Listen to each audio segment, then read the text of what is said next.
To start करते हैं। Basically ये जो हमने पीछे भी इसका क्वेश्चन नंबर 1 किया था, उसका जो थर्ड पार्ट और फोर्थ था वो वेरी इंपॉर्टेंट था। इस तरह आज हम डिस्कस करते हैं जो इसका क्वेश्चन नंबर 2, ये जो प्रॉपर्टीज़ है।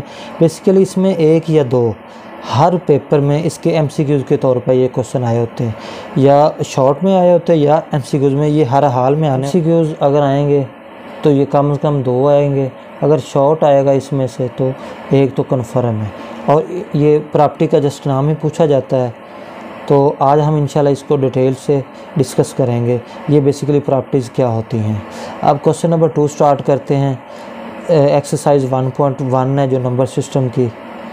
Name the properties of used in the following equation. अब हमारे पास ये 10 इक्वेशन हैं बेसिकली, 1 2 3 4 5 6 7 8 9 10। अब हमने क्या करना है, उसने कहा जैसा आपने प्रॉपर्टीज़ का नाम बताना है।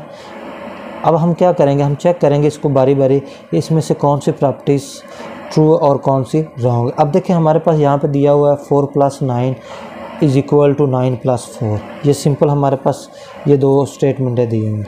अब देखें यहाँ पे बेसिकली इसको सपोज कर लें ए, इसको कर लें बी, इस तरह ये फिर बी और ये ए।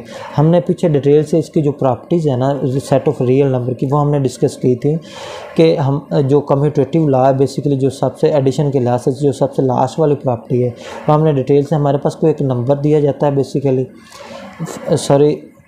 हमारे पास एक सेट दिया जाता है, ठीक है, रियल नंबर का। उसमें से हम क्या करते हैं, 2 नंबर उठाते। मैंने आपको डिटेल से बताया था कि आप इसके लेक्चर चाहे मेरी प्रीवियस जो वीडियो उसमें मेंशन किया हुआ है कि कोई भी हमारे पास सेट ऑफ रियल नंबर होगा, उसमें से अगर हमको 2 नंबर उठाते हैं, अगर उनके ऑर्डर चेंज करें, फर्स्ट या सेकंड पे या सेकंड फर्स्ट करें, तो यानी कि उसका जो उसका अफेक्ट है ना वो उसके सोल्यूशन पे ना पड़े बेसिकली, यानी कि लेफ़्ट और राइट इक्वल आनी चाहिए।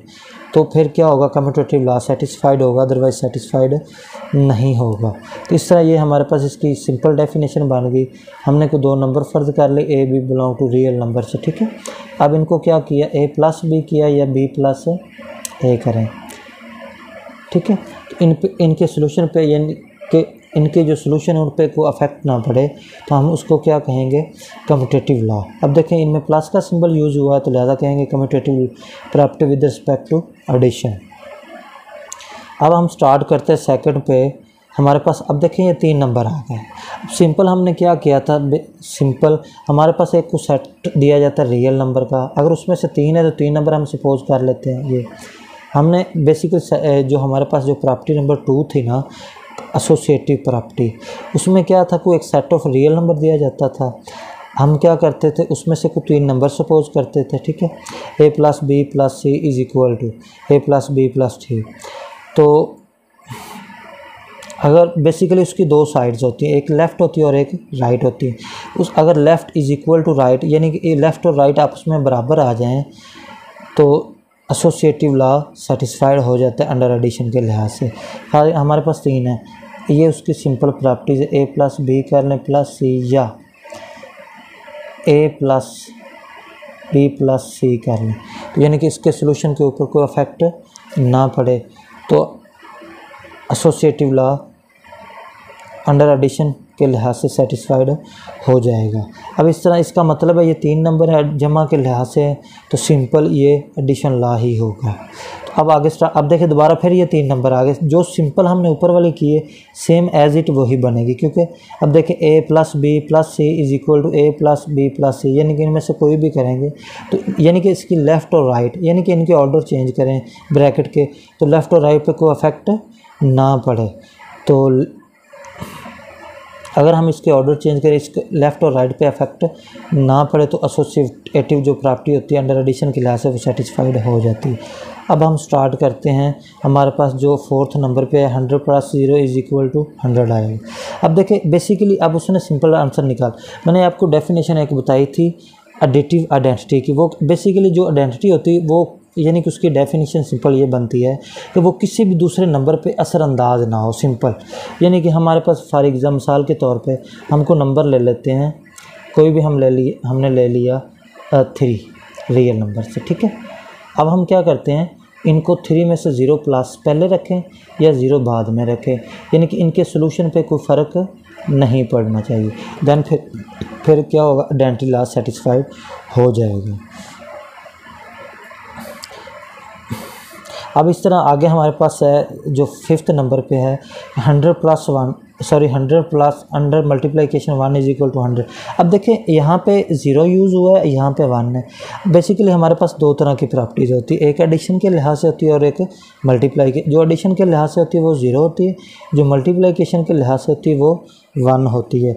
अब देखिए जो हमारे पास जो 0 है ना वो 100 में हमने प्लस किया तो आंसर यानी 100 ही बना, इस पर कोई अफेक्ट नहीं।